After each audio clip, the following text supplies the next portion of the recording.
Çağı dema xweş be Kurdên bi rûmet, çağı dema xweş be Kurdên Anatolî navînên hêja. Em dîsa bi bernomekê ve bi hev rane. Em ê îro du vîdyoyê li ser kursa zimanê Kurdî biweşînin. Ji bo wê me weşana vekir, min xwaste silavekê bidim we. Ez ê niha vîdyo bi ser din. Em ê pevra lê meze bikin ka çawa gramatîka Kurdî û Kurdiya standard çawa tê axaftin û em guhdar bikin û hêvîdar im em ê jî fêde û sud wergirin. Ez ê niha vîdyo bi ser dim û weşanê dest pê bikim.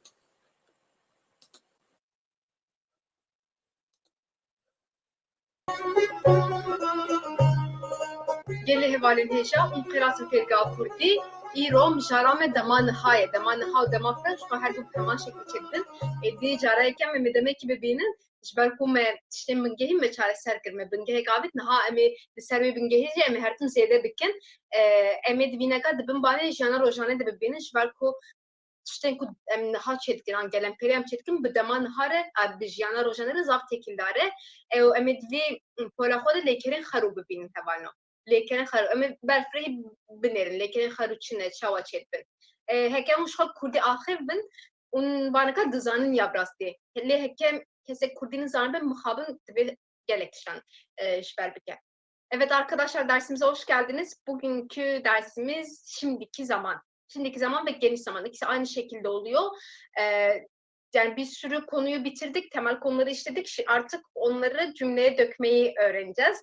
Arkadaşlar bunu günlük hayatla ilişkilendireceğiz. Çünkü şimdiki zamanda yaptığımız şeyler, yani şimdi yaptığımız şeyler ya da geniş zamanda genel olarak yaptığımız şeyler günlük yaşamı çok içinde olan şeyler. O yüzden en sık kullanılan fiilleri verdik. Yani işinize yarayacağınız fiilleri. Bu derste bol bol ezberleyeceğiniz şey olacak ne yazık ki eğer hiç bilmiyorsanız fiilleri. O yüzden not almaya dikkat edin. Arkadaşlar bunu da biz 3 bölüme ayırdık. Bu dersimizde, bu slaytımızda basit fiilleri, sade fiilleri göreceğiz. Daha sonra türemiş fiilleri, daha sonra ise birleşik fiilleri göreceğiz.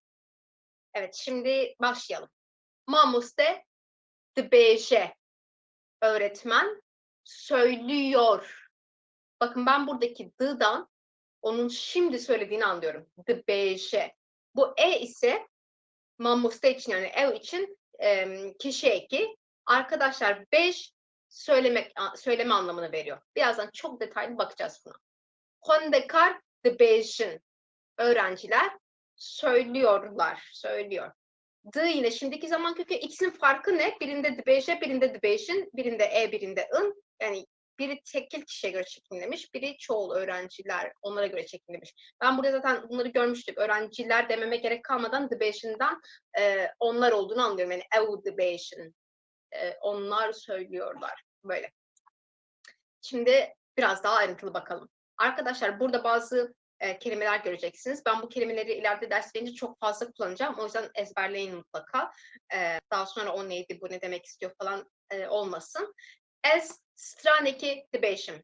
Ben bir şarkı söylüyorum. Ki dibêje, kim söylüyor? Ez dibêjim. Ben söylüyorum. Oradaki ez artık benim öznem. Yani kırde oluyor arkadaşlar. Ez çi dibêjim. Ben ne söylüyorum? Straneke dibêjim. Bir şarkı söylüyorum. Oradaki ne söylüyorumun cevabı artık benim nesnem. Yani bireysel oluyor arkadaşlar. Straneke çi dikin. Ben bir şarkıyı ne yapıyorum? Söylüyorum. Oradaki söylüyorum artık benim yüklemim. O işi yapan şey benim yüklemim oluyor. Yani be ve ber oluyor arkadaşlar. Şimdi dedik ki şimdiki zaman kökü ise ez için olan kişi eki. Peki diğer kişi ekleri yani diğerleri için nasıl söyleyeceğiz bunu? Bunu alfabeden sonraki dersimizde cinafgen haru. Bu konuyu görürken çok ayrıntılı görmüştük zaten. Yani yalın zamirleri görürken. Ez dibêjim, tu dibêji, ew dibêje, em hun ew dibêjin. Ben söylüyorum, sen söylüyorsun, o söylüyor, biz söylüyoruz, siz söylüyorsunuz, onlar söylüyorlar.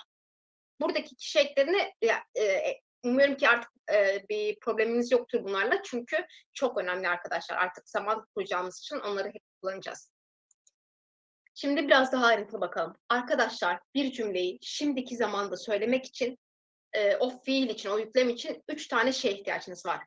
Birincisi kartafa demanha yani şimdiki zaman ekine yani dıya. İkincisi rayeka anjikoka demanha. Bir fiilin şimdiki zaman köküne ihtiyacımız var arkadaşlar. Şimdiki zaman köküne ihtiyacımız var. Üçüncüsü ise kartafin kesane. Kişi ekleri. İşte ev için dibeşe, emhun ev için dibeşin. Kişi eklerine ihtiyacımız var. Artık biz bu üç bileşeni yan yana getirdiğimiz zaman bir fiili şimdiki zamanda kullanabiliyoruz. Arkadaşlar leker fiil demek yüklem be ve ber. Yani cümle içinde kullanınca artık onu yüklem pozisyona koyduğumuzda be ve ber. Arkadaşlar bir daha tekrar edelim. Kartafa demanha, rayeka demanha, kartafa kesane. Bu üç bileşenden oluyor. Evet, şimdi biraz örneklere bakalım. Hozan dıçe amede. Hozan amede gidiyor. Gidiyor. Neden gidiyor? D şimdiki zaman eki. Ç, şurada gördüğünüz ç. Çun yani gitmek fiilinin şimdiki zaman kökü arkadaşlar. Bakın çundan gitmekten sadece ne kalmış? Sadece ç kalmış elimde. Hozan için olan kişi eki. Dıçe gidiyor. Elif fravine duhe. Elif öğle yemeği yiyor. D şimdiki zaman eki. Buhwe huarın yani yemek yemek fiilinin şimdiki zaman kökü. Ise arkadaşlar Elif için kişi eki. Duhe yiyor. Ali sterkan dibine. Ali yıldızları görüyor. Yine d şimdiki zaman eki, Ali için olan kişi eki, bu bin ise dit'in yani görmek fiilinin şimdiki zaman kökü arkadaşlar. Bunu bilenleriniz varsa biraz yani mesela dıçeyi belki çok duymuşsunuzdur. Bir de oradaki ç ne yani tamam d şimdiki zaman anlamı veriyor ama neden ç? Neden burada sadece hava kalmış? Neden burada sadece bin kalmış? Bunlar hep şimdiki zaman kökü arkadaşlar. Birazdan daha ayrıntılı bilgi vereceğim bunlar hakkında. Tu çı dıhuazi? Tu çı dıhuazi? Sen ne istiyorsun? D şimdiki zaman. İ kişi eki. Huaz ise huestin yani istemek fiilinin şimdiki zaman kökü arkadaşlar. Huestinden artık huaz kalmış. Evet, şimdi burada bir tablo görüyoruz. Bunu eğer hiç bilmiyorsanız ne yazık ki ezberlemeniz gerekecek. Çünkü şu gördüğünüz tablo bir kurala göre değil. Hani biz dedik ya bunda sadece lekeren haru yani yalın fiilleri göreceğiz. Diğerlerinde işimiz daha kolay. Diğerlerinde işimiz çok kolay. Yani türemiş fiillerde, birleşik fiillerde. Ama bunlar için ezberlemeniz gerekiyor. Ve arkadaşlar bunları ezberlemeden cümle kurmanız çok zor. Sadece şimdiki zaman cümlesi de değil. Tamam biz dedik ki şimdiki zaman kökü bunlar ama bunu biz bir gelecek zamanda da kullanacağız. Şimdi böyle bir kısaca bir bilgi vereyim. Arkadaşlar Kürtçe'de iki tür fiil kökü var. Hani mesela İngilizce'de biz onları işte böyle hep V1, V2, V3 diye yazıyorduk ya. Birinci hal, ikinci hal, üçüncü hal. Ve bunu bu şekilde biraz düşünebilirsiniz. Kürtçe'de ise iki kök var. Biri şimdiki zaman kökü, diğeri geçmiş zaman kökü. Biz geçmiş zaman kökünü geçmiş zamanlarda kullanacağız. Onu ileriki kurda göreceğiz. Şimdiki zaman kökünü ise arkadaşlar biz şimdiki zamanda kullanıyoruz. Gelecek zamanda kullanıyoruz. Yakın gelecek zamanda kullanıyoruz. Bir sürü kipte kullanıyoruz işte istek gibi, şart gibi bu tür şeylerde kullanıyoruz. Ya da yardımcı fiile kullanılan cümlede kullanıyoruz. Mesela ez duhazım biçim. Orada yine bir şey göreceğiz. Ben gitmek istiyorum, gitmeyi istiyorum derken. Bir sürü yerde kullanıyoruz. O yüzden bunları bilmiyorsanız ne yazık ki işiniz çok zor. Tavsiyem ezberlemeniz, yani parçalayarak ezberleyebilirsiniz. Her gün bir tanesini bir listeye ezberleyebilirsiniz. Bir de buradaki verilen fiiller hep en sık karşılaşabileceğiniz fiiller arkadaşlar. Özellikle seçtik bunları. Umuyorum ki zorlanmayacaksınız çok. Şimdi teker teker bakalım. Leker fiil demekti. Koka demanha ya da rayka demanha şimdiki zaman kökü demek fiili. Bun olmak fiili sadece B kökü. Ez dibim ben oluyorum. Ez ne hoş dibim ben hasta oluyorum. Sadece B kalıyor orada. Tu ne hoş dibi sen oluyorsun. Çun gitmek fiili. Şimdiki zaman kökü sadece Ç. Ez diçim, ben gidiyorum. Tu diçi, sen gidiyorsun. Ev diçe, o gidiyor. Emhun ev diçin, biz gidiyoruz. Siz gidiyorsunuz, onlar gidiyorlar. Ditin, ditin görmek fiili. Şimdiki zaman kökü sadece bin. Ez dibinim, ben görüyorum. Tu dibini, sen görüyorsun. Bu şekilde kişi ekleriyle artık şey yapabiliriz, cümleyi kurabiliriz. Goten söylemek, şimdiki zaman kökü sadece bej. Bej. Ez dibejim, tu dibeji, ev dibeje, emhun ev dibejin. Ben söylüyorum, sen söylüyorsun, o söylüyor, biz söylüyoruz, siz söylüyorsunuz, onlar söylüyorlar. Listin oynamak, şimdiki zaman kökü liz, ez dilizim, tu dilizi, ev dilize, emhun ev dilizin. Leys de deniliyor. Ez dilizim, böyle. Man, kalmak fiili, şimdiki zaman kökü min. Yani böyle kısa fiillerin sadece tek bir harfi ama man böyle min, ikisi de var. Üçü de var. Min. Ez diminim, ben kalıyorum. Tu dimini, sen kalıyorsun. Ev dimali de diminin, onlar evde kalıyorlar. Huarın, yemek yemek, şimdiki zaman kökü sadece hue, ez duhun, tu duhui, ev duhue, emhun, ev duhun. Birin götürmek, şimdiki zaman kökü tıpkı bunda olduğu gibi sadece be, ez dibim, ben götürüyorum. Şimdi nasıl anlayacağız olmak mı, götürmek mi? Cümleden anlayacağız arkadaşlar. Ez de dibim mali. Ben seni eve götürüyorum. Ben seni eve oluyorum olmayacağına göre ben seni eve götürüyorum oradaki be. Oradaki dibim. Dan vermek fiili, şimdiki zaman kökü sadece de ez ave dedim. Ben suyu veriyorum. Ez ave dedim de ben suyu sana veriyorum. Sadece de. Dedim. Tu dedi. Ev dedi. Emhun ev dedin. Gırtın frotun satmak. Şimdiki zaman kökü froş. Ez de froşum, ben satıyorum. Tu de froşi. Sen satıyorsun. Ev de froşe. O satıyor. Emhun ev de froşe. Gırtın kapatmak. Şimdiki zaman kökü gır. Ez deri dıgırım. Ben kapıyı kapatıyorum. Ez pace dıgırım. Ben pencereyi kapatıyorum. Tu dıgırı. Sen kapatıyorsun. Avetin atmak. Şimdiki zaman kökü aveş. Aveş. Ez de aveşim. Tu da aveşi. Ev de aveşe. Emhun ev de aveş. Hıştın bırakmak. Şimdiki zaman kökü hel. Hel. Ez dehelim. Ben bırakıyorum. Ez citere şive dehelim. Ben sana yemeği bırakıyorum. Akşam yemeğini bırakıyorum. Tu deheli, ev dehele, emhun ev dehelin. Kuştun öldürmek. Ez dikuşim, tu dikuşi, ev dikuşe, emhun ev dikuşin. Şimdiki zaman kökü sadece kuş. Kostun istemek. İstemek. Çok kullandığımız bir fiil bu. Kuas onun kökü ez duhasım, tu duhasi, ev duhase, emhun ev duhasin. Hundun okumak fiili, hatta hundekar öğrenci demek de okumaktan geliyordu. Huyn şimdiki zaman kökü, ez duhuynim, ben okuyorum, tu duhuyni, ev duhuyne, emhun ev duhuyne. Ditin görmek fiili, şimdiki zaman kökü, bin, ez dibinim, tu dibini, ev dibine, emhun ev dibine. Mirin ölmek, kuştun öldürmek değil, mirin ölmek. Şimdiki zaman kökü mir, ez dimirim, tu dimiri, ev dimire, emhun ev dimirin. Bu şekilde kullanıyoruz. Şikestin kırılmak arkadaşlar. Şimdiki zaman kökü sadece şık. Ez dışıkım, ben kırılıyorum. Senik dışıke, tabak kırılıyor. Ketin düşmek. Şimdiki zaman kökü kev arkadaşlar. Kev, bu önemli bir fiil. Hem düşmek hem de girmek, böyle içeri girmek anlamı var. Mesela ez dikevim mali, ben eve gidiyorum. Ez dikevim verdiği, ben yere düşüyorum.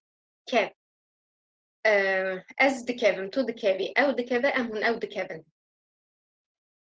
Kırın, yapmak. Şimdiki zaman kökü sadece ke. Ez dikim, tu diki, ev dike, emhun ev dikin. Arkadaşlar bun, kırın, bunlar ikisi çok önemli çünkü biz bunlarla bir sürü türemiş fiil de yapacağız ya da birleşik fiil de yapacağız. Özellikle mesela kırınla çok yapılıyor. O yüzden bunların ikisini kesin bilin. Ketin de o şekilde. Ketinle de böyle türemiş fiiller çok oluyor. kev orada işimize çok yarayacak bu kökleri bilmeniz. Onun dışında söyleyebileceğim bir şey, dediğim gibi arkadaşlar ne yazık ki ezberlemeniz gerekiyor bunları. Diğeri siz de not alın mutlaka. Şimdi olumsuz formunu görelim şimdiki zamanı. Ez için ben gidiyorum demek. Forma neyini? Olumsuz formu. Arkadaşlar biz şimdiki zaman cümlesindeki o fiilden, o şimdiki zaman anlamını veren d'yı attığımızda, mesela dışındaki bu d'yı attığımızda, onun yerine na getirdiğimizde artık onu olumsuz yapıyoruz. Ez dışım, ez naçım. Ez dibêjim, d'yı kaldırıyorum. Ez na'yı getiriyorum yerine, ez nabêjim. Ben söylüyorum, ben söylemiyorum. Sadece d'yı kaldırıp na'yı getiriyorum. İki tane istisnamız var. Bunu sözlü söylemiş olayım. Gerçi bunları bence bir dahaki slaytta görelim. Ne bu ya? Tabii ki Karin Zan'ın Ögarüş Leker'in pek haddine. Nakaş o slaytadın değmişit. Goaz çım çava ne daye o istisnayen. Mesela nikarim nizanim dibe ev naye çenabın. Niye çetbin? Ev şu slaytadına kon çıktım ve derece çetkine bana. Formal neyini na devam ederim olumsuz yapmaya. Şimdi bütün kişilere göre bir çekimleyelim tam olursun. Önce goten. Goten söylemek demekti ve şimdiki zaman kökü beşli. Ez de beşim ben söylüyorum. Ben oradaki d'yı kaldırdığımda yerine na getirdiğimde artık olumsuz yapıyorum. Bütün zamirlere göre bir çekimleyelim. Ez na beşim ben söylemiyorum. Tu na beşi ev na beşe em hun ev na beşi. Zaten üçü için çoğul kişiler için ın aynıydı. Man kalmak fiili şimdiki zaman kökü min. Ez minim ben kalıyorum. Oradaki artık d'yı kaldırıp yerine biz na getiriyoruz. Ez minim ben kalmıyorum. Tu mini sen kalmıyorsun. Ev mine o kalmıyor. Emhun ev minin biz kalmıyoruz. Siz kalmıyorsunuz onlar kalmıyorlar. Mesela ez mali minim ben evde kalmıyorum. Tu hiç mali mini. Anca tu kad mali mini sen hiç evde kalmıyorsun. Çun gitmek, şimdiki zaman kökü sadece ç dedik. Çun'dan elimde sadece ç kalıyor. Ez için gidiyorum. Ez naçın gitmiyorum. Tu naçi, ev naçe, emkun ev naçın.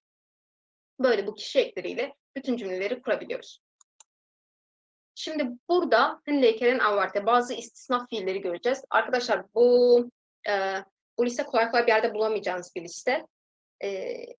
Siz de dikkat edin mutlaka. Öncelikle hatın gelmek fiili çok fazla kullandığımız bir fiil. Bununla ilgili iki tane form var. Bunları vermek istiyorum. Aslında bu hatının kökü sadece h'dir. Mesela as ne şimdiki zaman eki de d'ydı ya. As the him. As the him. Burada görüyoruz. As the him. Ya da olumsuzu as na him. D'yı kaldırıp na getirdim yerine. Ama bu the him artık evrile them olarak kalmış. Them. Yani bunu çok fazla, them'i genelde duyarsınız. Bunun için bu yanlış, bu doğru falan demeyeceğim. İkisi de doğru.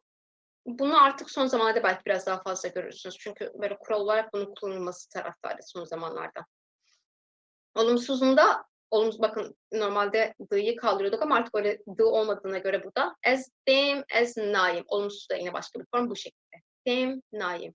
To they, to nai'yi. Arkadaşlar bu naye'yi ya da they'i aslında bunu böyle günlük kullandığımızda çok fazla to they.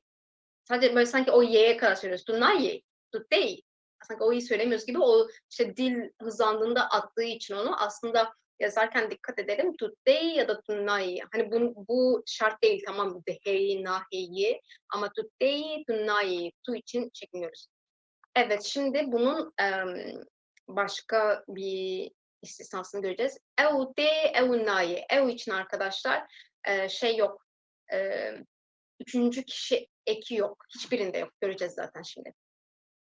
Ev için üçüncü kişi eki yok. Ev de ye demiyor kimse. Ev naye ye değil. Ev de ev naye. Zaten hun ev işte artık burada şey sesliyle bittiği için bu de sessizle başlayan kişi ekimiz gelecek. Den naye. Biz geliyoruz, biz gelmiyoruz. Hun den hun naye. Siz geliyorsunuz, siz gelmiyorsunuz. Ev den ev naye. Onlar geliyorlar, onlar gelmiyorlar. Yine jin, yaşamak fiili. Bunun kökü ji'dir arkadaşlar. Ji. Ez dijim, ben yaşıyorum. Ez naşim, ben yaşamıyorum. Tu diji. Arkadaşlar kökü jiydi ya bunun. Bakın tu dijiyi demiyoruz. Tu diji. Tu diji. Aslında tu için olan kişi ekimiz yok burada. Ya da ev diji. Ev dije değil. Ev diji. Bunun kökü şi'dir ve üçüncü kişi eki yine gelmiyor. Em dijin, biz yaşıyoruz. Hun dijin, siz yaşıyorsunuz. Ev dijin, onlar yaşıyorlar. Mesela Ez li İstanbul'e dijim, ben İstanbul'da yaşıyorum. Ev li İstanbul'e diji, o İstanbul'da yaşıyor. Tu li İstanbul'e diji, sen İstanbul'da yaşıyorsun. Yani dediğim gibi şu kısmı çok önemli yani. Tu içinde başka bir kişi gelmiyor ve ev içinde gelmiyor. Olumsuz yapmak için direkt d'yi kaldırıyoruz, yerine na getiriyoruz. Green, ağlamak. Arkadaşlar bunun kökü gri, gır değil, gri, gri. Ez the green, ben ağlıyorum. Tu the gri, sen ağlıyorsun. Bakın yine tu için bir ek gelmemiş. Zaten gri'ydi bunun kökü, sadece the gelmiş başına. Ev the gri, o ağlıyor. Em hun ev the green, biz ağlıyoruz. Siz ağlıyorsunuz, onlar ağlıyorlar. Bakın o ağlıyor da yine ev the gri'ye demiyoruz. Ev the gri, o ağlıyor. Arkadaşlar bunu mesela desem ki ev de gre, böyle bir cümle kursam, birincisi orada gır var. Kök olarak gır kullanmış oluyorum. Ve orada artık o kapatıyor diyorum, ağlıyor demiyorum. Gırtın fiilinin kökü gırdı ya. Ev de gre, o kapatıyor oluyor, o ağlıyor olmuyor yani. Ya da to the gri, yine sen kapatıyorsun da to the gri. Onu zaten cümleden alıyorsunuz, ağlıyor mu, kapatıyorsun mu demeyi. Sadece gırtınla karıştırmayın. Onun kökü gır, gri'nin kökü gri. Şuştin, yıkamak. Şuştin'in şimdiki zaman kökü sadece şu. Sadece şu. Ez dışon, ben yıkıyorum. Tu dışoyi, sen yıkıyorsun. Ev dışo, o yıkıyor. Bakın burada ev dışoye değil, ev dışo. Üçüncü kişi için bir daha ikimiz yok. Em dışon, biz yıkıyoruz. Hun dışon, siz yıkıyorsunuz. Ev dışon, onlar yıkıyorlar. Tamam. Burada da üçüncü kişi ekliyor. Ajotun, sürmek, sürmek, taşıtlar için falan. Kökü ajo, sadece ajo, bu tırnağı atıyoruz. Ez de ajon, ben sürüyorum. Tu de ajo'yu sen sürüyorsun. Ev de ajo, o sürüyor. Tekrar ev için bir ek yok. Em de ajon, biz sürüyoruz. Hun de ajon, siz sürüyorsunuz. Ev de ajon, onlar sürüyorlar. Arkadaşlar bunları belki o kadar da yani ilginizi çekmez bu kadar detay ya da ayrıntı. Eğer aranızda böyle biraz birlikte ilerletmek isteyenlerin ilgisini belki çeker. Ama dediğim gibi bunlar istisna ve böyle çok da belki bir yerde karşılaşmayacağınız, göremeyeceğiniz bir liste, öyle söyleyeyim. Hazırlarken dikkat ettik bunu özellikle. Bunları da vermeye. Aklınızda bulunsun. Şimdi bir tane metin var burada. Hep birlikte okuyalım. Lorin Rengin. Dükesene. Rengin tuçıdıki, sen ne yapıyorsun? Es purtuka hodduhinim. Ben kitabımı okuyorum. Kitabımı okuyorum. Fandın okumaktı. Huin şimdiki zaman kökü. Dı gelmiş. Dı huin. Ve ez için dı huinim. Tuçıdıki, yine diki. Bu kırın sadece ke çok yani çok kullanacağınız bir fiil. Kırın, yapmak fiili. Hatta bir şey vereyim şu an, böyle önden bir spoil gibi bir şey vereyim. Kırın, kırın aslında ikisi de yapmak. Biri yani Türkçe'de sadece yapmak diyoruz. Biri İngilizce'deki do anlamına geliyor. Kırın ise İngilizce'deki make anlamına geliyor. Yani öyle bir fark var. Bunun bu harf üstünde biraz daha duracağız ama kırın türemiş bir fiil, onu diğer slaytta göreceğiz. Yani o da yapmak. Eğer duyarsanız ya da kırın böyle duyarsanız aklınızda olsun. İkisi de yapmak. Evet, kırın kökü k'ydi. Ki. Yani sen ne yapıyorsun? Ez dıçım danustandı ne? Ben danustandın. Alışveriş. Tam motomot çevirisi yapılacak bir kelime. Alışveriş. Alışverişe gidiyorum. Şundan sadece ç kalıyordu. Dıçım. Tuji bımınra değil. Sen de benimle geliyor musun? Sen de benimle bımınra değil. Geliyor musun? Beli estim. Evet, ben geliyorum. D'yi derken tu için çekimledik, dem derken es için çekimledik. Pelşin şinayı. Pelşin ne? Ev değil mi? Üçüncü tekil kişi. Biz ne demiştik? Hatın üçüncü tekil kişinin çekimlenmiyordu. Nayi. Pelşin de gelmiyor mu? Gelmiyor mu? Na pelşin de habite. Hayır, pelşin çalışıyor. Pelşin çalışıyor. Yine habitin, habit kökü dı gelmiş önüne. Va, liserçi de habite. Ne üstüne çalışıyor? Yani ne çalışıyor? De habite. Vanea ve heye. İşte onun dersi var. Burada ne görüyoruz? Tamlama görüyoruz ama biz tamlamaları çok iyi öğrendik değil mi arkadaşlar? Vanea ve. Nişeyan dinivise. Aslında burada bir gizli ne var? Ev nişeyan dinivise ya da nişeyan dinivise. Yani not yazıyor. Notlar yazıyor. Dinivise. Nivisinden dı kalmış. Başenefe. İyi o zaman. Eskasi nif saati din lurim. Ben yarım saat kadar sonra oradayım. Yarım saatte oradayım. Devere. Ezli benda deme. Hadi gel. Seni bekliyorum. Bunlar böyle hep kalıp devere. Benda deme. Bir de arkadaşlar bir şey daha var ama söylesem mi? Arkadaşlar ezli verim. Aslında şu slaytı açalım. Şurada arkadaşlar. Şu değil. Nerede? Arkadaşlar şu şeklini biz hep gördük ya. Şimdi size bir şey söyleyeceğim bunlarla ilgili. Aslında bunların hepsi birer fiil arkadaşlar. Hepsi bun yani olmak fiili. Mesela ez nehoşim, ben hastayım. Ama bunu geçmiş zamanda biz nasıl söylüyoruz? Ez nehoş bum. İşte ben hastaydım. Ya da gelecek zamanda ez nehoş büm. Bunlar hep bun olmak fiili aslında. Şöyle bir mantık var. Aranızda İngilizce aşina olanlar bunu biliyordur. O emizarın to be fiili olduğunu, yani olmak fiili olduğunu. Aynı şey Türkçe'de de var. Sadece emizar gibi 3 tane değil de işte bütün kişilere göre ayrı var. Zaten çoğu kişilerinki aynı. Yani bunlar aslında o to be fiilleri, emizar fiilinin Kürtçe karşılığı, bun fiilinin işte kişilere göre çekimlenmiş hali arkadaşlar. Bu da böyle işinize yarar mı bilmiyorum, bir bilgi olsun. Yani onları mesela geçmiş zamanda kullanmak istediğinizde o zaten siz de ayırdığına varacaksınız artık onları. Evet, nerede kalmıştık? Tamam, bitirdik burayı. Şimdi bir tane de alıştırma yapalım ki tam otursun. Burada fiiller var parantez çevrilmiş. Onları şimdiki zaman cümlesi olarak kuracağız. Siz de önceden tahmin etmeye çalışın. Ya da notlarınız varsa işte yazdıysanız onlara bakabilirsiniz. Kendiniz söylemeye çalışın. Ben de birazcık daha yavaş okuyayım. Siz de takip etmeye çalışın. Belli hevalin heja. Nahal Cemil Hingariye kibirlerin. Unji buho peşi bejin. Peşi katahmin bikin eçibe pişre versvehim. Tu ku dere. Çun ise gitmek. Nereye gidiyorsun diyeceğiz. Ku dere nereye? Sen nereye gidiyorsun?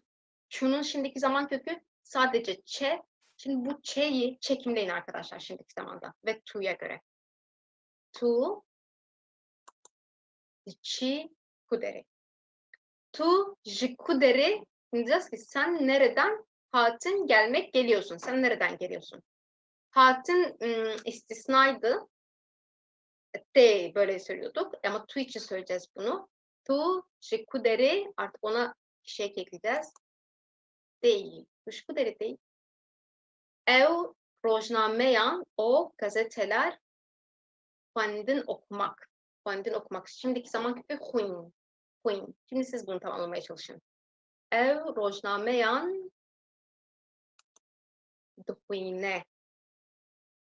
Konçuma tiştek na ditin. Şimdi ditin fiilini, görmek fiilini olumsuz olarak yazacağız. Ditinin kökü bin arkadaşlar. Şimdiki zaman kökü. Bin.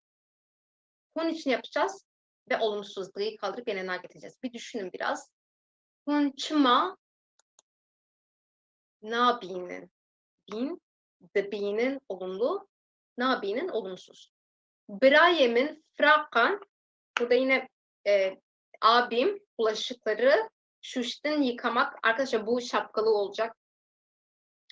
Şuştin yıkamak. Abim bulaşıkları yıkıyor diyeceğim. Neydi? Bu böyle istisnai bir fiildi. O için, ev için kişi zaman eki gelmiyordu. Kökü şo, ev, anji brayemin, brakan, dişo. Tu min kuştun. Diyoruz ki sen beni öldürüyorsun. Şimdiki zaman kökü kuş bunun. Kuş. Şimdi bunu çekimleyin tu'ya göre. Tu min kuşi. Arkadaşlar size bir ipucu vereceğim. Şimdi min beni demek ya. Bunu ben ileriki tüm zamanları gördüğümüzde defalarca tekrarlayacağım. Çünkü belki şimdi böyle biraz havada kalabilir ama ilerledikçe aslında ne kadar önemli bir bilgi olduğunu anlayacaksınız. Kürtçe'de her zaman sade, yalın halde olana göre çekimlenir. Mesela tümün sen beni demek ya sen beni öldürüyorsun. Tümün dıkuji burada sade olan, bükümlü olmayan tu olduğu için tu'ya göre çekimliyoruz. Yani bu bilgi geçmiş zamanda özellikle çok fazla işimize yarayacak. Her zaman sade olana göre çekimliyoruz arkadaşlar. Her zaman yalın, sade olana göre çekimliyoruz. Bükümlü olana göre değil. Mesela ez de dibinim. Ben seni görüyorum. Ne yapıyoruz? Aslında yanlış yani. Özneye göre çekimliyoruz kısmı yanlış aslında. Çünkü tamam özneye göre çekimliyoruz ama Türkçe'de bazı durumlarda nesneye göre de çekimliyoruz. Bu çok ilerinin konusu ve o durumda işte bu bilginin ne kadar önemli olduğunu anlayacaksınız. Yani sade olana göre çekimleniyor. O yüzden özne nesne diye değil, sade olana göre çekimleniyor arkadaşlar. Burada tu sade, tu. Beritan, stranin hoş, Beritan güzel şarkılar. Neydi bu? Stranin hoş, güzel şarkılar. Güzel sıfat olduğu için büküme uğramıyordu tamlama yaptığımızda. Golden söylemek, şimdiki zaman kökü beş, ev, beşe. Şevda, jımınre, şive, şevda, bana, yemeği, kıştım bırakmak. Şimdiki zaman kökü hel, hel, hele. Edo, Bagdanusan, bir şey frotun, satmak. Edo, Bagdanus, maydanoz, frotun satmak. Şimdiki zaman kökü froş. Şimdi o maydanoz satıyor. Edo, Bagdanusan, bifroşe. Hunçı, tiştek, fuarın. Fuarının kökü sadece hueydi. Hue. Hunçı, buna göre çekileceğiz artık. Hunçı dıfın. Hunçı dıfın, siz ne yiyorsunuz?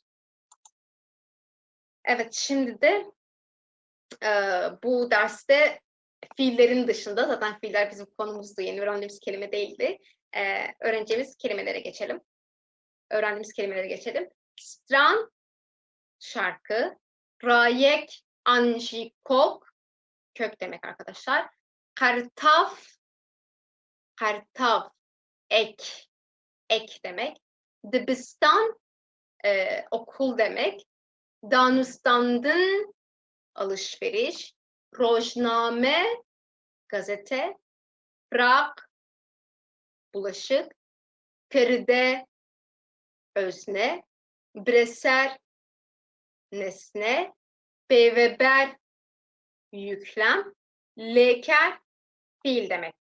Arkadaşlar dersimiz bitti. Bugün çok güzel bir konuydu, temel bir konuydu. Yani böyle zamanları da geçtik artık, bayağı ilerledik. Hani yarısından fazlasını bitirdik. Umarım sizin için de faydalı olmuştur. Belki biraz anlamışsınızdır o bin nereden geliyor, o ç niye sadece ç ya da o k, oradaki kırın niye sadece k. Umarım bir şeyler oturmuştur. Diğer dersimizde, bunun devamı olan derslerde biraz daha üstünü tamamlayacağız bu konunun. اللي هوارين هجا وانا مقدية بخاطري لخو باش بنيرم. بله حوالین هجا و تماشاوان برومت درساخی یا دو هفته حمدا ما قدان امینها یا دو هشتا بسردن از هنک باور را مجلبم حتی هنگی مگو از چند گوتنا بارا بیجم از هیویدارم هون جه فیدا دگرن و امی نها درسا کورس زمان کردی یا بشا دو حشتا یعنی حجده امی بسردن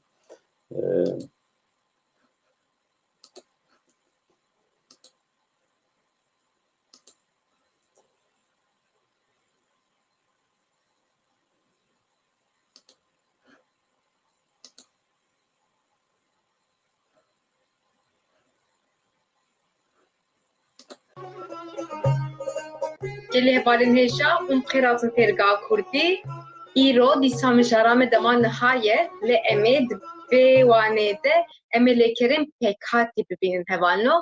Em ê vê gara wê bikin pêkhatî çine çawa çêdibin. Em ê dîsa jiyana rojane berdevam bikin. Evet arkadaşlar dersimize hoş geldiniz. Bugün şimdiki zamandan devam edeceğiz. Geçen dersimizde yalın fiilleri görmüştük, sade fiilleri görmüştük. Bu dersimizde lekerin pekat yani türemiş fiilleri göreceğiz arkadaşlar. Şimdi ilk cümlemize bakalım. Çuk dıfre. Çuk dıfre. Kuş uçuyor diyoruz burada. Arkadaşlar uçmak fiili fırın. Fırın. Hani geçen dersimizde mesela ez dibinim diyorduk ya, ditin bin oluyordu mesela. Alakasız bir şey oluyordu. Ama bakın fırın, fır. Şimdiki zaman köküne bakın fır. Artık alakasız değil. Bir benzerlik var değil mi? Şimdi hep birlikte çok ayrıntılı bu benzerliklere bakacağız. Bir de arkadaşlar bu dediğimiz gibi ilk geçen dersin devamı aslında. Asıl temel şeyleri biz geçen derste öğrendik. Şimdi sadece onun üstüne ekleyeceğiz. O yüzden eğer geçen dersi izlemeden bu site'e gelmişsiniz mutlaka önce onu izleyin. Demanha yek, demanha bir o konuyu, o site izleyin. Öyle buraya gelin. Hepsi bağlantılı çünkü birbiriyle. Şimdi bakalım. Baran bare. Yağmur yağıyor. Buradaki dı neydi? Şimdiki zaman ekimdi. Buradaki bar neydi? Şimdiki zamanın kökü. Hangi fiilin? Barin yani yağmak fiilinin şimdiki zaman kökü. İse baran için şahıs eki. Baran bare. Yağmur yağıyor. Delil dikene. Delil gülüyor. Gülüyor. Dı şimdiki zaman eki. Kenin fiilinin şimdiki zaman kökü. İse delil için kişi eki. Yani üçüncü kişi eki. Kevok dıfre. Güvercin uçuyor. Yine ne dedik biz? Fırın fiilinin şimdiki zaman kökü. Dı zaten şimdiki zaman ekiydi. İse kevok için olan kişi eki. Ev dıfre, kevok dıfre. Güvercin uçuyor. Adar dıhabite. Habıtin şimdiki zaman köküne sadece habıt. Önüne dı getirdik şimdiki zaman ekini. Getirdik sonuna kişi ekini getirdik. Artık ne oldu? Adar dıhabite. Adar çalışıyor oldu.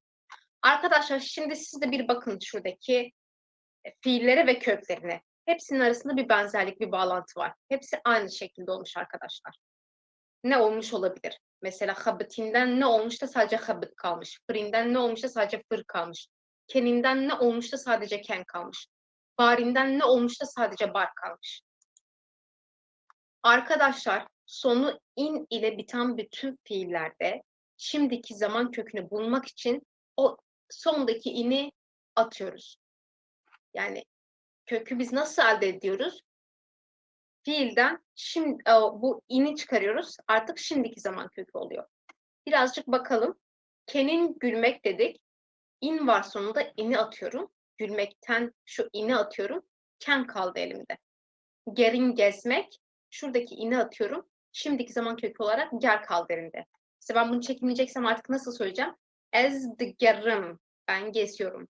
Ev de gerre. O geziyor. D'yi getiriyorum. Şimdiki zaman kökünü getiriyorum. Kişi ekini getiriyorum. Şimdiki zaman kökü ne? Bu inin atılmış hali. Habetin çalışmak. İn var sonunda. İni atıyorum. Şimdiki zaman kökü sadece habet. Ez de habetim, dı habeti, ev de habeti. Artık böyle çekilebiliriz. Nevisin yazmak. İn var sonunda. İn varsa in gidecek. Şimdiki zaman kökü için. Sadece nevis kaldı. Ez de nevisim, tu de nevisi, ev de nevise, emhun, ev de nevisin. Yani ben yazıyorum, sen yazıyorsun, o yazıyor. Biz yazıyoruz, siz yazıyorsunuz, onlar yazıyor. Kırın almak, bakın kırın değil.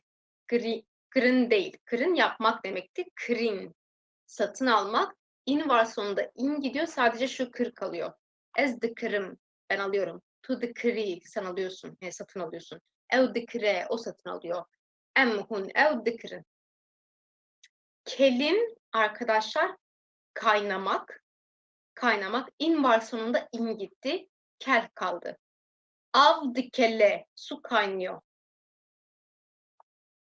Meşin yürümek. Çok sık kullanılan bir fiil. İn var sonunda, in gitti.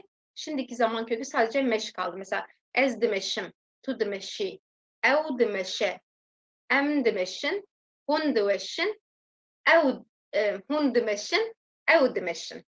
Ne yapıyoruz? Sadece in atıyoruz. Şimdi bütün bir 3 tane fiil var burada. Bütün kişilere göre çekimlenmiş. Mesela siz yazarken kendiniz de bunları tüm fiillere göre tüm kişilere göre çekimleyebilirsiniz arkadaşlar. Mesela bir habitin burada var gerçi işte krin mesela. Tüm öznelere göre çekimleyin siz de kişilere göre. Şimdi kenin in de bitiyor. Şimdiki zaman kökü için in'i attık. Bizim şimdiki zaman köküne ihtiyacımız var. Ken kaldı elimizde. Ez dikenim, tu dikenni, ben gülüyorum, sen gülüyorsun. Ev dikene, o gülüyor. Em dikenin, hun dikenin, ev dikenin, biz gülüyoruz. Siz gülüyorsunuz, onlar gülüyorlar. Gerin gezmekti. İn var sonunda. Bu in gidiyor. Ger kaldı elimde.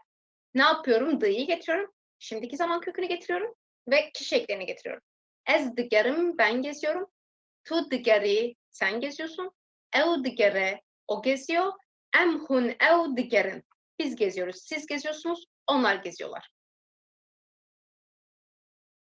Habitin, habitin çalışmak. İn var sonunda, in gitti. Habit köküm kaldı. Şimdiki zaman ekini başına, kişi ekini sonuna getiriyorum. Ez de habitim, tu de habiti, ev de habite, em hun ev de habitin. Arkadaşlar biz dedik ki bu konumuz türemiş fiiller konusu. Yani bu dersimiz. Neden biz bunlara türemiş fiil diyoruz? Şurada açayım. Neden biz bunlara türemiş fiil diyoruz? Çünkü hepsi in ile bitiyor. İn ile bitiyor. Hepsi in ile türemiş sonları. O yüzden türemiş fiil diyoruz. Ve burada artık işimiz geçen seferki gibi zor değil. Çünkü sadece yani burada olanların bir kuralı var. Eğer geçen dersi iyi anladıysanız hem bu kurallardan hem de birazdan göreceğimiz şeyleri çok daha iyi kavrayacaksınız. Burada yine listeler hazırladım. Bunları siz de not edin mutlaka.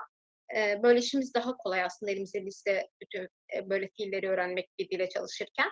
Bazin koşmak, in var, in gitti. Şimdiki zaman kökü sadece baz. Ez de bazım, ben koşuyorum. Bazdan da var birleşik fiil olarak. Ez bazladım, bu şekilde de oluyor. Bazin de oluyor.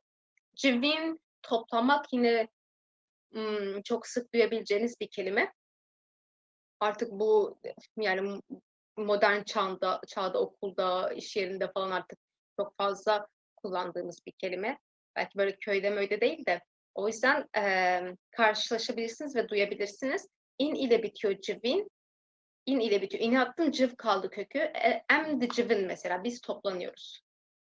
Hun de civin, siz toplanıyorsunuz. Honde kar de civin, öğrenciler toplanıyor. Barin yağmak dedik, in ile bitiyor. İni attık, sadece bar kaldı. Baran de bare, yağmur yağıyor. Şilli de bare de deniliyor bazen. Karin, yapabilmek arkadaşlar. Karin, yapabilmek. Ez dıkarım, ben yapabilirim. Tu dıkari ve kari biti. Sen bu işi yapabilirsin, yapabilmek. Guherin değişmek, in ile bitiyor. İn ile bittiği için ini atıyorum sadece. Şimdiki zaman kökü sadece guher kaldı elimde. Ez du guherim, ben değişiyorum. Tu du guheri, tu zav du guheri. Sen çok değişiyorsun. Kelin, kaynamak dedik. İn ile bitiyor, ini attık. Sadece kel kaldı. Şiv dikele, yemek kaynıyor. Krin, satın almak. Ez dikirim. Ez juhare kraseki dikirim. Ben kendime bir elbise alıyorum. Almak, satın almak. Tu dikiri, sen alıyorsun. Ev dikire, o alıyor. Emhun, ev dikirim. Eşin, acımak, ağrımak. Eş tek başına acı demek. Zaten nereden geliyor o eşte? Şu ini atıyoruz. Şimdiki zaman kökü oluyor arkadaşlar. İni attık. Sadece eş kaldı. Mesela serimin de eşe. Başım ağrıyor. Navamın de eşe. Karnım ağrıyor. Dilimin de eşe. İşte kalbim acıyor. Meşin yine çok duyacağınız bir kelime. İn var sonunda. İni atıyoruz. Sadece meş kaldı elimizde. Ez de meşim. Ben yürüyorum. Tu de meşi. Sen yürüyorsun. Ev de meşe. O yürüyor. Em hun ev dimeşin. Biz yürüyoruz. Siz yürüyorsunuz. Onlar yürüyorlar. Nerin bakmak. Nerin bakmak inle bitiyor. İnle bittiği için ine attık. Sadece ner kaldı elimizde. Ez dinerim. Ez lite dinerim. Ben sana bakıyorum. Tu limin dineri. Sen bana bakıyorsun. Ev lime dinere. O bize bakıyor. Peyvin. Bir de arkadaşlar bu nerin aslında böyle nasıl söyleyeyim biraz çıkıyor eden diyor şey mesela rentin diyen var. Nehertin. Bunların hepsi de doğru. Ben bir tanesini yazıyorum. Yani sonu inle bitene örnek veriyorum sadece. Yani eğer siz eslimin brain'e falan da diyebilirsiniz. Öyle kullanımlar da var çünkü. Ama yani herkes tarafından bilinir yani. Membnere. Herkes tarafından bu bilinir. Anlar hemen sizin ne söylediğinizi. Peyvin konuşmak dedik. Türkçe'de bir sürü konuşmak var. Hepsi yani konuşmak anlamına gelen bir sürü kelime var. Bu da onlardan bir tanesi inle bitiyor. İnle bittiği için ini attım. Peyv kaldı kökü. As the peyvim. Ben konuşuyorum. To the peyvi. Sen konuşuyorsun. Ev the peyve. O konuşuyor. Em hun ev the peyvim. Biz konuşuyoruz. Siz konuşuyorsunuz. Onlar konuşuyor. Kadin bitmek arkadaşlar. Bitirmek değil. Bitmek. Kadin bitmek. İn var sonunda. İni attım. Kad kaldı elimde. Karemin dıkade. İşim bitiyor. Spartakamın dıkade. Ödevim bitiyor. Haydin küsmek arkadaşlar. Küsmek. İn var sonunda ini attım. Hayd kaldı. Tu zavdı haydi. Sen çok küsüyorsun. Dı haydi. Ez dı haydim. Ben küsüyorum. Ev dı haydin. Onlar küsüyorlar. Şavutin yanmak. İnle bitiyor. İni attım. Şavut kaldı elimde. Malame dışavute. Evimiz yanıyor. İşte huarın dışavute. Yemek yanıyor. Dışavute. Böyle. Arkadaşlar yani bu bir genelleme sadece. Belki yani tamamen %100 böyle demiyorum. Bunların hepsinde kendi kendine olma anlamı var biraz. Mesela kelin kaynamak. Bakın kaynatmak değil. Kaynamak. Ya da barin yağmak. Yağdırmak değil. Yağmak. Ya da eşin ağrımak ya da acımak. Acıtmak ya da ağrıtmak değil. Yani başka birinin eliyle olmuş anlamı yok bunlarda. Yani böyle kendi kendine olan anlamları var. Yani mesela şavutin yanmak dedik. Yakmak değil. Şimdi başka türlü olursa yani mesela kaynatmak. Kaynama değil de kaynamak değil kaynatmak işte. Yanmak değil yakmak. İşte mesela konuşmak değil konuşturmak. Ağrımak, acımak değil acıtmak, ağrıtmak. Bunlar nasıl oluyor? Bunları göreceğiz arkadaşlar. Bir bakalım örneklerimize. Ali şorbe dikeline. Ali çorbayı kaynatıyor. Bakın artık başkasının eliyle olmuş. Dikeline. Dı şimdiki zaman ekimizde. Ali için kişi eki. Kelinle kelandın yani kaynatmak fiilinin şimdiki zaman kökü. Musto peyaman dişine. D şimdiki zaman. Musto için kişi eki. Musto yani mesajlar yolluyor. Şandın yollama. Şin ise şandın yollamak fiilinin şimdiki zaman kökü. Şandından şin gelmiş. Siz böyle biraz mantık da kurmaya çalışın. Ne olmuş olabilir orada? Leyla Gule de Gerine. Leyla Gule'yi gezdiriyor. Bakın gerin gezmekti ama gerandın var artık burada. De Gerine, gerandın. Gerandından gerin gelmiş bize. Bedri hesbeha de bezine. Şimdi bezin koşmaktı ama bezandın koşturmak artık. Bedri atını koşturuyor. Atını koşturuyor. Böyle birinin eliyle yapılmış bir müdahaleyle yapılmış anlamı var hepsinde değil mi? Gezdirmek, yaptırmak falan falan. Bu, dediğim gibi bunlar %100 geçerli değil. Mesela şandın. Şandın bu göndertmek değil, bu göndermek. Arkadaşlar hepsi dikkatinizi çeksin. Hepsi andın ile bitiyor bunların. Ortak özellikleri ne? Andın. Demek ki bunlar nasıl türemiş fiil arkadaşlar? Diğerleri inle biten ya. Bu da andınla biten türemiş fiil. Andın. Şimdi bunun mantığına bakalım. Arkadaşlar, zaman ha başkırı andın, başkır arkaya ek son ek, andın ile biten fiillerin köklerini göreceğiz şimdi. Nasıl olduklarını. Eğer bir fiil mastar hali andın ile bitiyorsa, o yaptırmak, ettirmek anlamı falan varsa. Arkadaşlar fiilimizden andını çıkarıyoruz, in ekliyoruz. Andını çıkarıyoruz, in ekliyoruz. Şimdi şu örnekten bakalım mesela. Şu ya da şundan bakalım. Kenin. Şimdi kenin normalde gülmek. Ne yapıyorduk? İni kaldırıyorduk. Ez dikenim. Ben gülüyorum. Ama güldürmek fiiline gelirsek oradaki andını kaldırıyoruz. Ken kaldı. Ken kaldı elimizde. Yanına da ne yapıyoruz? İn ekliyoruz. Kenin artık kenandının şimdiki zaman kökü oldu. Andını kaldırıyoruz. İn getiriyoruz. Bu kadar. Gerandın gerin gezmekti sadece. Bakın bir dakika. Gerin gezmekti. Gerandın artık gezdirmek oluyor. Ne yapıyorum? Andınla bitmiş. Andını kaldırıyorum. İn getiriyorum. Yani andını kaldırınca ger kaldı elinde. Ne oldu? İn de getirdim. Gerin oldu. Yani şöyle söyleyebiliriz. Bu andınla biten fiillerin şimdiki zaman kökü o inle biten fiillere eşit aslında değil mi? Böyle bir mantık kurabilirsiniz. Andın gidiyor, in geliyor. Andın gidiyor, in geliyor. Yani bilmiyorum karışık mı geliyor acaba size ama hani ilk yalın fiilleri gördüğümüzde onlarda bir mantık yoktu. Mesela dit'in dibinim oluyordu. İşte frot'un the froşum oluyordu mesela. Hani öyle olmasındansa aslında böyle bir mantıklı olması daha iyi.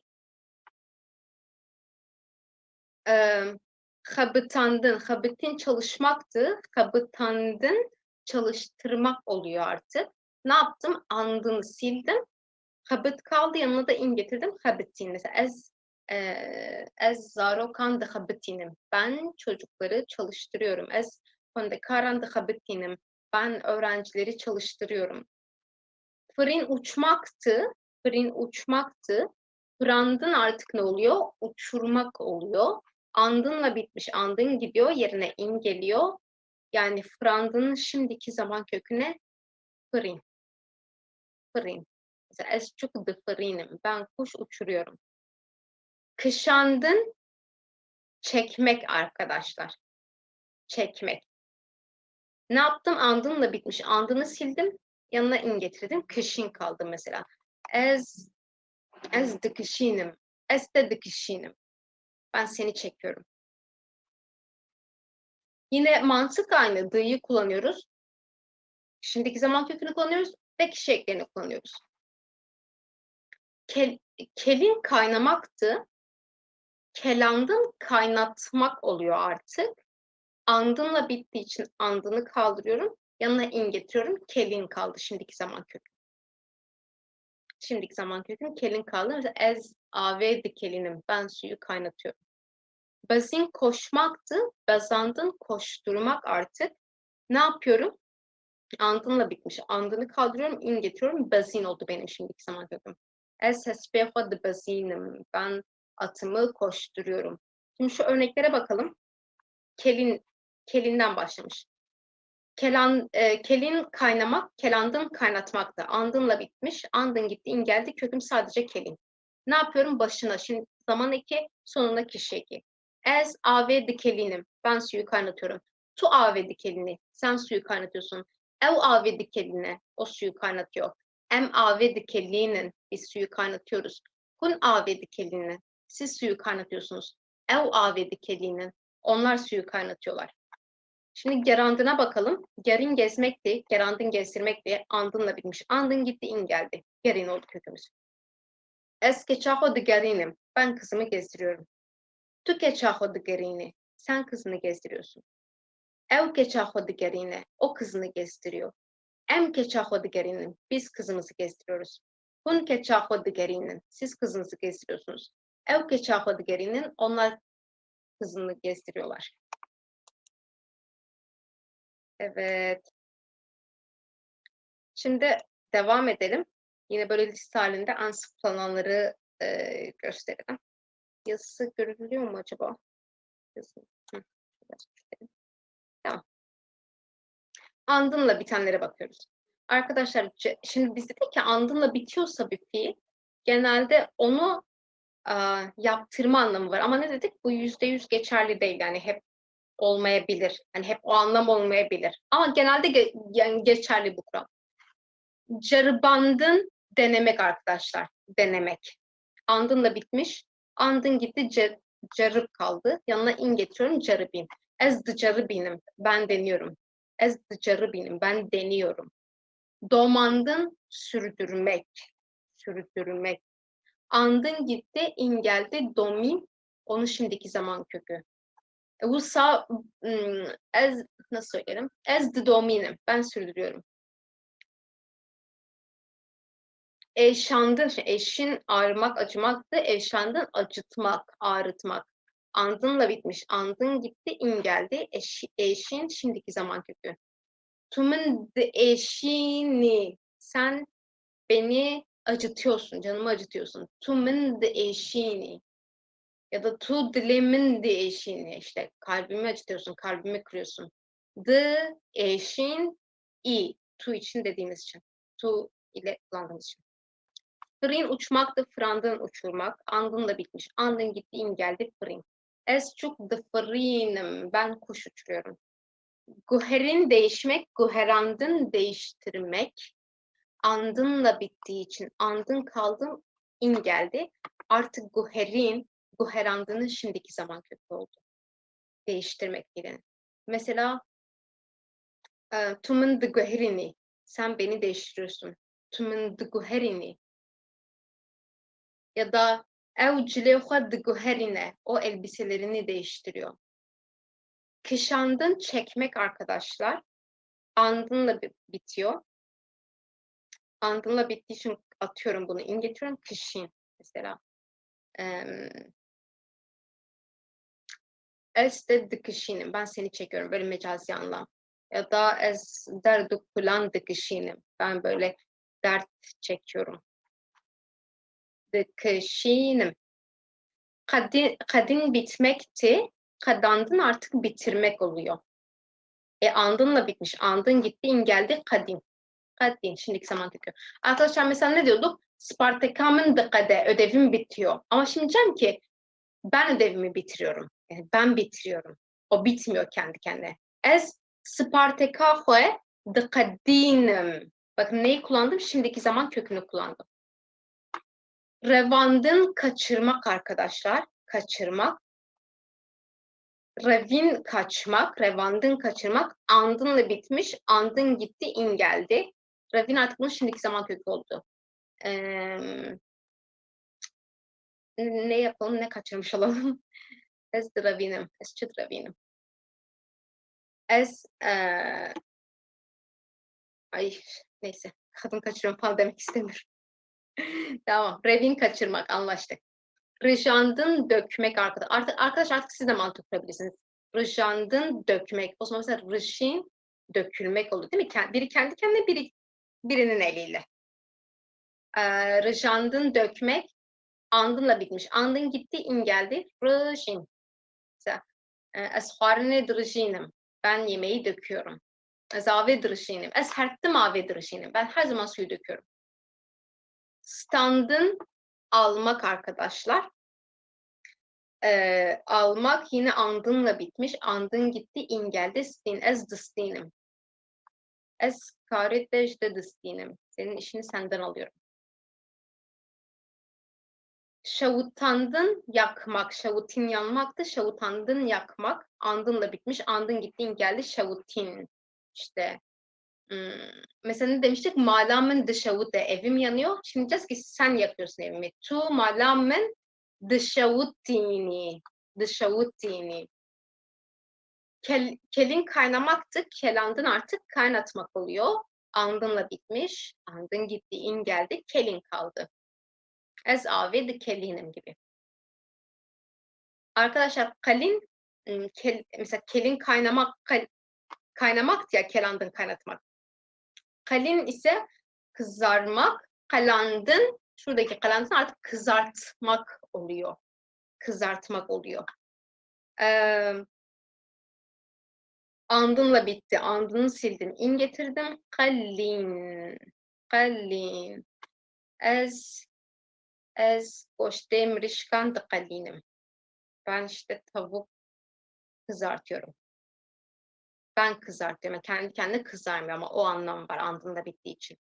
Bezandın, bezin koşmaktı. Bezandın koşturma. Andın gitti, in geldi, bezin oldu kökü. Ez de bezinim. Ben koşturuyorum. Evet, şimdi bence bu dersin en önemli yerine geldik. Arkadaşlar, şimdi daha önce in ve andınla biten fiilleri gördük şimdiye kadar, türemiş fiilleri, ama yani bir şeyle bitenleri gördük. Sondan eklemeli onları gördük. Onların adı paşkır diye. Hatta paş arka demek de böyle arkaya sona gelen paşkır. Şimdi ise şimdi beşe lekerin pekati bu peşkiren. Yani türemiş fiiller ama ön ek alan. Peş hani ön demek ya, artık peşkır ön ek alan. Ön ek alan fiilleri göreceğiz. Yalnız burada durum birazcık değişiyor. Şimdi şöyle bir kolaylık var ama bu göreceğimiz fiiller yine türemiş fiil, ama eğer siz o ilk dersi anladıysanız o sade fiilleri, bunu çok iyi yapacaksınız. Bavotış boşi ve çıçediki. Baba sen işte akşam yemeği için ne yapıyorsun? Sanırım bunu söylemiştik değil mi? Kırın yapmak ama şey gibi, İngilizce'deki do gibi yapmak. Ya ikisi de yapmak ama kırın yine yapmak, İngilizce'deki make gibi oluyor artık. Boşi ve çediki. Bakın kırın da yapmaktı, kırın da yapmaktı. Ama fark ne?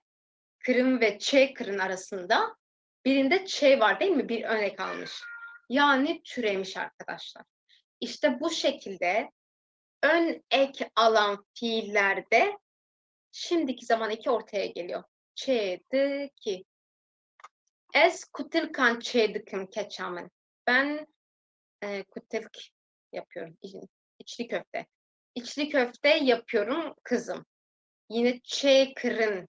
Ne oldu o? ile kırının arasına geldi. Şimdi çok ayrıntılı bakacağız bu kalıba, bu yapıya. Arkadaşlar kırın fiilinin şimdiki zaman kökü neydi? Sadece k'ydi. Bunu olumlu cümlede ne diyorduk? Ez dıkım. Olumsuz cümlede dı'yı kaldırıyorduk, na getiriyorduk. Ez nakım diyorduk. Arkadaşlar kırın ise tamam yine yapmak. Bu arada çoğu örnek alanların aslında anlamı değişiyor. Bir kırın da kırın birbirine yine de yakın. Kırın, bakın kırının önüne bir ek gelmiş. Gelmiş. Ön eki gelmiş. Peşkıra hatiye bakrini. Peşyakrini. Kırın yeni bir fiilimiz ama bu söyleyeceğim şey çok önemli. Bizim için her zaman önemli olan ana fiildir.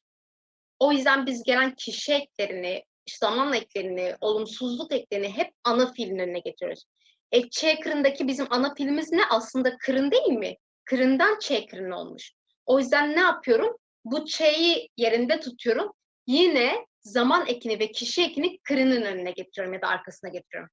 Her zaman benim için önemli olan kırın burada, ana fiilim.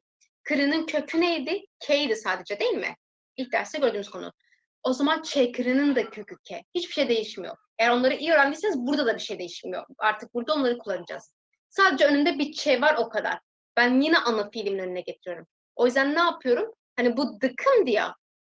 Ben buranın önüne getiriyorum. Dıkım oluyor artık. Yani dı eki o ana fiille ön ekin arasına giriyor. Ya da şu kalıbı biliyorsanız önüne geliyor, artık yeni fiilimiz oluyor. Aynı şekilde olumsuzluk eki de dediğim gibi bizim için her zaman önemli olan ana fiilimiz.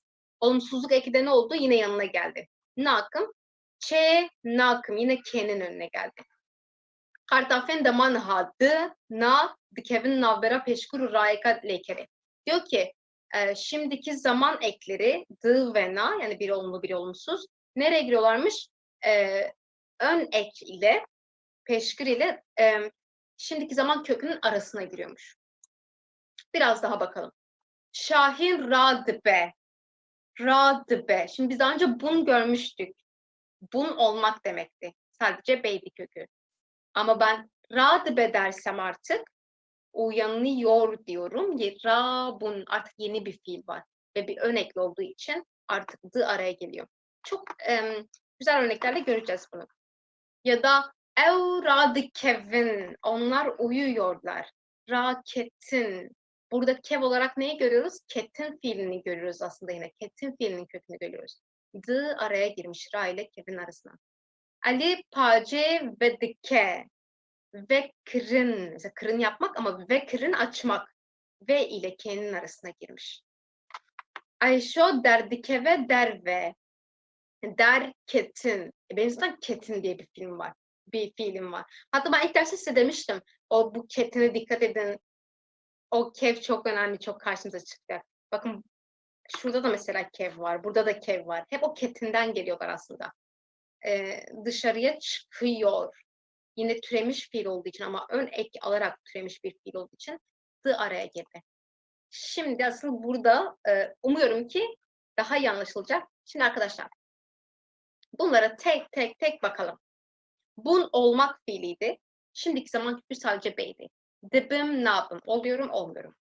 Artık bundan rabun olmaktan uyanmak olmuş. Yeni bir fiil olmuş yani türemiş. Ön ek ile türemiş. Ön ek ile türediği için ben ön ekimi tutuyorum. Şimdiki zaman ekimi yine ana fiilimin kökünün önüne getiriyorum.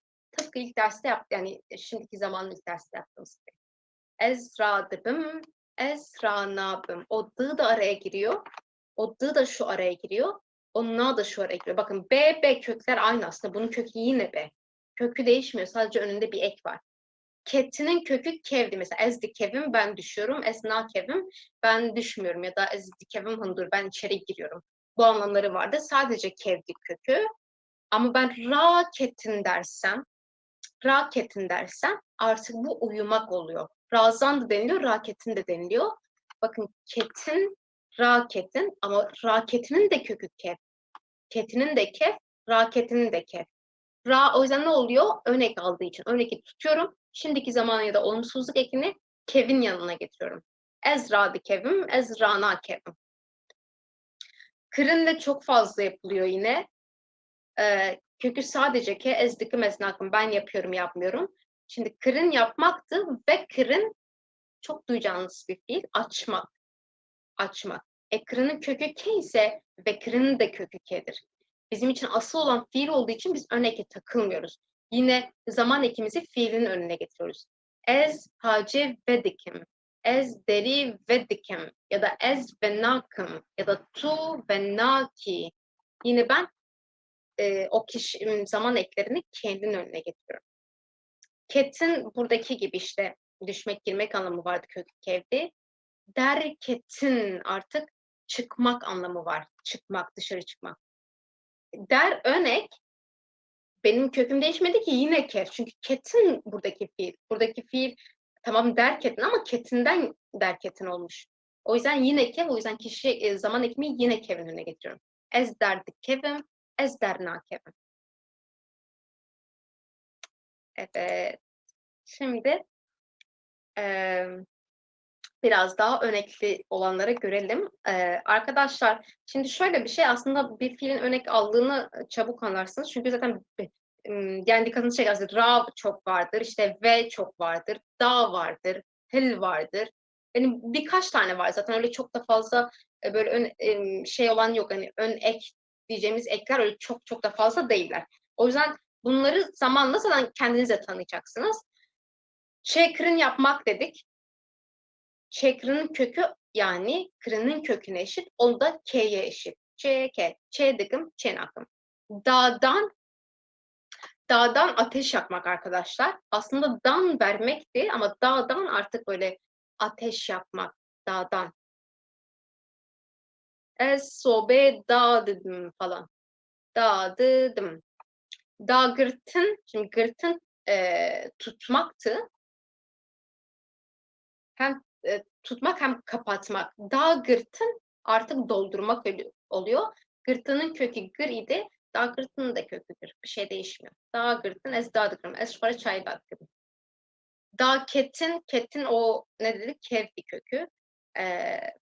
Düşmek, girmek anlamı vardı. Da ketin ise inmek. Otobüsten, metrodan, bir yerlerden inmek anlamı var. Ez arabaya da dıkırım. Ben arabadan iniyorum. Yine bir şey örnek alarak oluşmuş bir türemiş fiil var. Dağıstın. Dağıstın arkadaşlar indirmek. Hatta indirim anlamı da var böyle. Dağıstın. Dağıstın. Hey indirim var mı? Hıstın koymak yine. Sadece mesela ne bileyim yemeği fırına koymak gibi. Sadece kökü sadece he ama dağıstın da kökü o zaman he oluyor. Şöyle bakalım. Ez dadıhım. Ez dadıhım. Ben indiriyorum. Böyle diyebilirsiniz. Rabun. Bun olmaktır. Rabun uyanmak. Ez radıbım. Ben uyanıyorum. Tu radıbi. Sen uyanıyorsun. Raketin uyumak. Raketin uyumak. Ketinden raketin olmuş. Ez radkevim. Tu radkevi. Ev radkeve. Emhun. Ev radkevin. Rakırın kaldırmak. Rakırın kaldırmak. Kırın zaten yapmaktı. İşte ez radıkım. Ben kaldırıyorum. Ez keçahve radikim. Ben kızımı kaldırıyorum mesela. Tu radiki sen kaldırıyorsun. Ev radike o kaldırıyor. Emhun ev radikin. Biz siz onlar kaldırıyoruz. Kaldırıyorsunuz kaldırıyorlar. Runiştin. Runiştin. Oturmak arkadaşlar yine ru ile oluşmuş. Araya girecek o yüzden. Araya girecek. Ez rudinim. Tu rudni. Ev rudne. Emhun ev rudne. Ve bun olmaktır ve bun açmak. Mesela kulil ki ve dibin çiçekler açılıyor. Kulil ve nabın çiçekler açılmıyor. Ve gerin dönmek.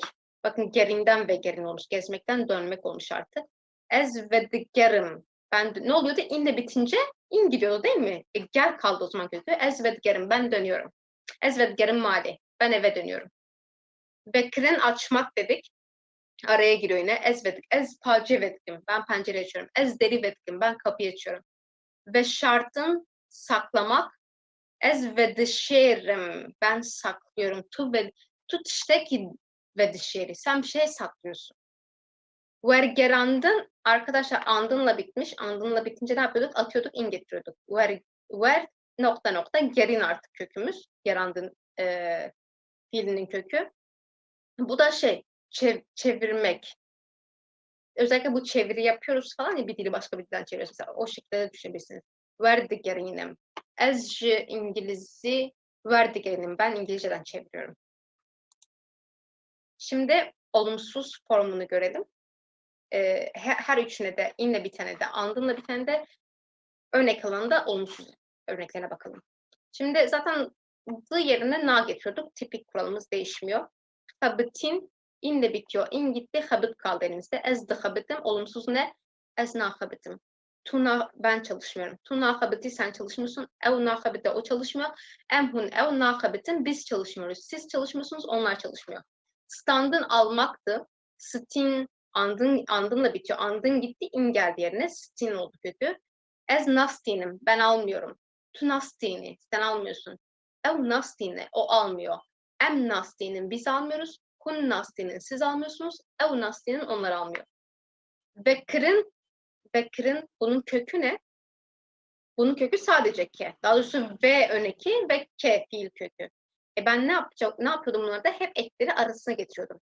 Mesela ez ve dikim ben açıyorum. Ez ve nakım ben açmıyorum. Tu ve naki sen açmıyorsun. Ev ve nake o açmıyor. Em ve nakın biz açmıyoruz. Hum ve nakın siz açmıyorsunuz. Ev ve nakın onlar açmıyorlar. Ne yaptım? Hep yine araya getirdim. Ne dedik? Her zaman bizim için önemli olan şey fiildir. O yüzden gelen kişi ekleri de, işte zaman ekleri de, olumsuz ekleri de hep fiilin arkasına ya da önüne gelir arkadaşlar. Şimdi burada bir gün var. Yani sabahtan akşama kadar. Aslında bir işte günlük rutinimiz, öyle söyleyeyim. Günlük bir rutin var. Hadi bakalım nasıl oluyormuş? Hangi kelimeleri kullanıyormuşuz biz böyle günlük rutinimizde? Es-sıbhan saat dahattan de radibim. Ben sabahları 7'de uyanıyorum. Rabun uyanmak fiili ön ek aldığı için dı araya girdi. Pişre seri hodişon. Sonra seri hoşuşten banyo yapmak. Banyo yapıyorum. Aslında bu motomot çevirisi başımı yıkıyorum ama işte anlam olarak çevirisi banyo yapmak, duş almak. Seri hodişon. Şuştun. Kökü şo idi. Şimdiki zaman yerine getirdim. Kiş ekini getirdim. Utaşte duhum. Ve yemek yiyorum. Kahvaltı yiyorum. Bu arada Kürtçe'de kahvaltı yapıyorum değil, taştırdıkım değil. Taştırdıkım, kahvaltı yiyorum. Mantık bu. Mesela çorba da yiyilir. Çorbe dıhum. Yani Türkçe'de o çorba içmek ama Kürtçe'de yemek ya da İngilizce'de de yemek. Ya da ilaç yemek aslında. Mesela Türkçe'de ilaç almak falan oluyor ama Kürtçe'de ilaç yemek. Derman eki dıhum. Böyle. Ne yapıyoruz? Ben şimdiki zaman olduğu için hep the kullanıyoruz. Kişi as yani ben olduğu için hep as'e göre olan kişi şekli getiriyoruz. Sonra fiilimiz türemisi ona göre yapıyoruz, kurallarına göre. Daşte duhum, kahvaltı yiyorum. Ya da Türkçesi kahvaltı yapıyorum aslında. Saat 8'de jmali dert kevim. Saat 8'de evden çıkıyorum. Derketin, bu bir öne kalan türemiş fiil, o yüzden araya girdi. O diçim karıha ve işime gidiyorum. Diçim. Prane bu çarxaya diçim. Çoğunlukla bisikletle gidiyorum. Carın anji demeşim. Bazen de yürüyorum. Mesela meşin neydi? İnle bitiyorsa ini atıyorduk. Meş kaldı. Meşim. Demeşim. Kargamın ne zimalamın ne iş yerim evime yakın. Saat dora penci evare jikar derkevim. Saat akşamın böyle 5'i civarında yani akşam 5 civarında işten çıkıyorum. Canan dıçım dıkane bazen işte markete gidiyorum. O pevüstiyen malidekim ve evin ihtiyaçlarını alıyorum. Gavatem mali eve geldiğinde şive çedikim. Yemek yapıyorum, akşam yemeği yapıyorum. Pişti şive yemekten sonra tenek verziş edikim. Biraz spor yapıyorum. Pıştrajı sonra da an pırtukan dokuinim ya kitap okuyorum. Anjeli filmeke temaşa edikim. Ya da bir film izliyorum. Aslında bu bir dahaki dersimizin konusu film temaşa edikim. Burada bir bileşik fiil var. Onu bir dahaki derste göreceğiz. Şu anda kırına dikkat edebilirsiniz. Saat doğru dozda hande radik evim. Saat işte 12 civarında uyuyorum. Evet. Beli. Nahaşem varın hindari ekim. Derse kadar bu ev. Sanırım uzun bir ders oldu biraz. Esbehanzu. Şimdi rabun var. Rabun nasıl fiil? Ön ek var. Ra var burada. Bundan rabun olmuş. O yüzden araya alacak. Bunun kökü B'dir. Sadece B. O zaman nasıl olacak? Esradıbım. Esradıbım. Esbehanzu radıbım. Ben sabahları erken uyanıyorum. Serimin pır. Şimdi eşin inle bitiyor. İni atacağız. Eş kaldı elimizde. D nedir? Şimdiki zaman yanına eş ve eş oldu. Serimin diyorum yani aslında o diyorum değil mi? Yani üçüncü tekil kişiyi kastediyorum. Serimin pır de eşe. Mervan le huşka xwe gerin aramak. Mervan kız kardeşini arıyormuş diyeceğiz. İnle bittiği için ne yapıyorum? İni atıyorum. Ger kaldı elinde şimdiki zaman kökü. O zaman çekimleyelim Mervan'a göre. Mervanlık kuş kahve dikere. Em jimali biz evden çıkıyoruz diyeceğiz. Derketin. Ketinden derketin olmuş. O zaman ne olacak? Araya girecek değil mi? Derdi Kevin. Bakın dı araya girmiş. Kev ketinden geliyor. Der önek. In ise eme göre kişi eki. Mesut keçahve. Mesut keçahve. Mesut kızını gezdiriyor diyeceğiz. Gezdiriyor. Andınla bitince ne yapıyorduk? Andını atıyorduk. Yerine in getiriyorduk. Gerin oldu artık bunun kökü. D, gerin, e. D gerine. Kare ve saat de pencande onun işi saat 5'te. Şimdi kadim var bitmek ve neyini diyor. Yani olumsuz yapacağız bunu. Kadin inle bitmiş. İn gitti. Kat kaldı kökümüz. Normalde olumlu olsaydı bu d, kad, dıkade. Ama olumsuz yapacağız. D'yi atıyoruz. Na getiriyoruz yerine. Karevi saat pencande nakade. Onun işi saat 5'te bitmiyor. Şumakat barin neyini yine olumsuz yapacağız. Yine in barin ini atacağız burada yağmaktan.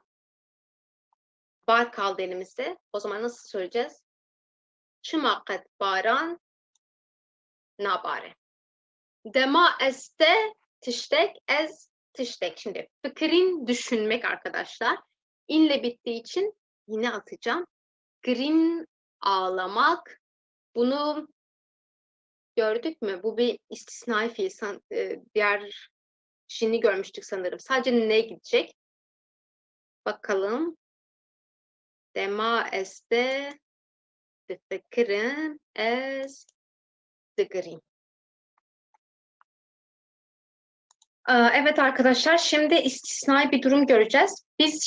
Bizim şimdiki zamanda olumsuzluk ekimiz na'ydı. Bunu böyle gördük biz. Mesela dıçım, naçım, dıkarım, nıkarım, dıkadinim, nakadinim ve dıkım ve nakım. Her türlü na'ydı.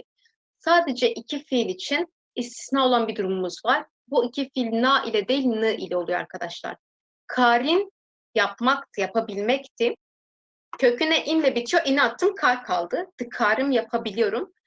Bunu olumsuz yapmak için ben nakarım diyemem. Nıkarım, n ile yapıyorum. Diğeri ise zanin, bilmek. Bu da inle bitiyor. İne attım, zan köküm kaldı. Ez zanım, ben biliyorum. Bunun olumsuzu ez nazanım değil, ez nızanım arkadaşlar. N ile oluyor. Şu ikisinin olumsuzu n ile oluyor. Bu bir istisna yani bu ikisi. Şimdi de bu derste öğrendiğimiz kelimelere gelelim. Pekhati, türemiş. Cuk, kuş. Peyam, mesaj. Şorbe, çorba. Hesp, at. Duçerhe, bisiklet. Peyüsti, ihtiyaç. Hnek, biraz. Dema, aslında dem zaman demek. Dema, mesela dematet benim. Dema seni gördüğüm zaman. Hani gördüğüm zaman. O anlama geliyor. Evet, dersimiz bitti arkadaşlar. Umarım işinize yarayan bilgiler buldunuz bu derste. Bir dahaki derste birleşik fiillerle devam edeceğiz. Ama gerçekten artık böyle zor falan değil. Artık çok çok basit, çok azıcık bir kısmı kaldı bu şimdiki zamanın. Ama bunları vermeden inanın ben sadece size cümle kursam desem ki ez için ben gidiyorum demek. Ez dıkırım ben alıyorum demek. Hani ez diçim ama o çenne orada bunu öğretmeden size bunu veremezdim, öğretemezdim. Söyleyemezdim. Yani sadece ezberletmiş olacaktım eğer mantığını bilmeseydim. Öyle de hangi birini ezberleyeceksiniz? En azından böyle umarım bir mantık oluşmuştur sizin için. Bir dahaki dersimizde görüşünceye kadar kendinize dikkat edin. Hoşça